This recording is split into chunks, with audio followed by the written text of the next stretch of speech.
Vores emne er Francos eftermæle. Vi vil fortælle om tiden, hvor Franco var diktator, og hvordan Spanien taklede borgerkrigen og tiden efterfølgende. Han kom til magten efter den spanske borgerkrig, hvor der var rigtig mange mennesker, der døde. Efter borgerkrigen igangsatte Franco en udrensning af alle sine politiske modstandere. De blev fængslet, tortureret og henrettet. Francos styre startede som et klassisk fascistisk styre, som havde opbakning blandt dele af Spanien. Det viste sig, at diktaturet ikke var i stand til at løse de mindste sociale problemer, som f.eks. fattigdom og sult. Det viste diktaturets sande jeg, og det betød, at den opbakning Franco havde for dele af befolkningen forsvandt. Opsvinget i Europa i 60'erne var der, hvor industrien udviklede sig, og der kom flere maskiner til, samt at turismen bredte sig til hele Spanien. Det var grunden til, at arbejderklassen blev større og stærkere.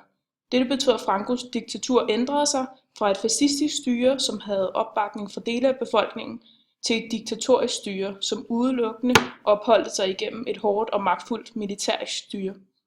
I starten af 70'erne blev det klart for meste af den spanske befolkning, at Francos diktatur var ved at gå i opløsning. Der var enormt meget strejke og ekstrem utilfredshed blandt befolkningen. Folkene, der tidligere havde anerkendt Franco-styret, begyndte at snakke om en overgang til demokrati.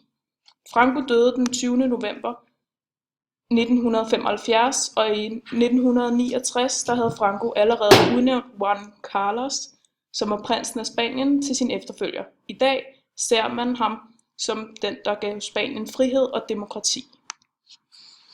Franco er begravet i de Faldnes dal 60 km nordvest for Madrid. Han lever stadigvæk videre i spaniernes liv, da der stadigvæk er levn for hans tid. Blandt andet hans monument, de Faldnes dal, som han selv har fået opbygget.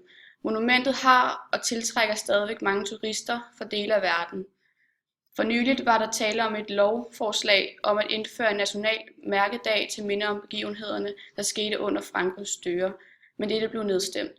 Få dage inden havde regeringen meddelt, at der var afsat 2,1 millioner danske kroner til istandsættelse af Francos gravmæle.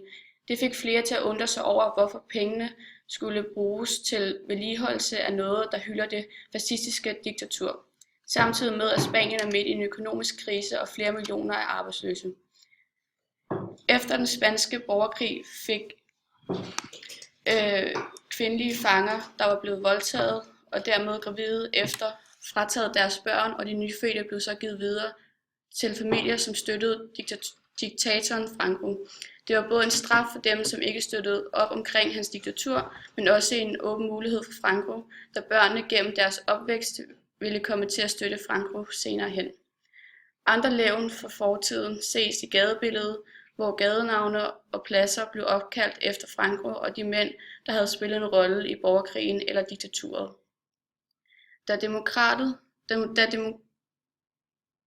demokratiet blev indført, fik gader og pladser hurtigt andre navne, men i flere regioner blev gadernes navne ikke ændret.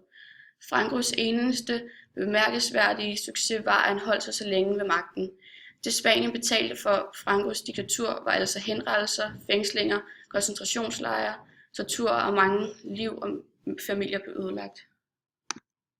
Vi har valgt at analysere artiklen Franco spiller stadig Spanierne 38 år efter sin død, fordi vi synes, den er relevant for vores emne og forklarer noget om, hvordan fortiden præger fremtiden. Artiklen handler overordnet om konflikten omkring bibeholdelse af Francos monument, de Faldnes dal, og hvorfor Spanien vil bruge penge på vedligeholdelse af monumentet og tid på en årlig mindehøjtidelighed, når Spanien er midt i en økonomisk krise, som har sat landet i arbejdsløshed. Artiklen er skrevet den 30. maj 2013, og da den er forholdsvis ny, giver det et realistisk billede af, hvordan situationen efter Francos tid og den spanske borgerkrig. Samt at det giver et udtryk for, at det er en troværdig kilde, da den er up-to-date. Modtageren af dette online dagblad er folk, som søger troværdige og relevante informationer om enten begivenheder, der er sket, eller skal til at ske rundt omkring i verden. Kultur- og historieinteresserede folk vil også få et godt udbytte af besøg på dagbladet. Afsenderen er skribenten Mads Frese, som har en kandidatgrad i kultur og kulturformidling, og er informationskorrespondent i udlandet, hvilket gør ham meget pålidelig, da han har en høj uddannelse inden for området. Information er et online dagblad, som skelner mellem at skrive om alt fra Peter Otterbæk, der siger op, til den spanske borgerkrig. Deres primære kilder handler om det udenlandske, som også gør, at vores kilde bliver mere troværdig. Artiklens formål er at belyse situationen i Spanien, både under Francos styre og efter hans død den 20. november 1975. Det bliver også belyst med meninger fra folk, blandt andet en ekspert ved navn Paul Friston. Tendensen i artiklen er personernes tydelige og klare mening om Franco. Der er et had, der kører flydende gennem hele artiklen. Man opfatter denne her tendens ud fra de her personer, han har valgt at interviewe, da en af dem kommer med sådan en kommentar. Francos eneste bemærkelsesværdige succes var, at han holdt så længe ved magten. Det giver en rød tråd gennem hele artiklen med et negativt billede af Franco. Ud fra vores artikel kan vi konkludere, at Francos spøgelse vil leve videre mange år endnu, da der altid vil være tilhængere af ham, uanset hvor mange der stadig er imod ham. Dog har vi et indtryk af, at hans monument, De Faldnes Dal, vil blive stående til evig tid, selvom der var nogen, der ikke kan se mening i at bruge penge på vedligeholdelse.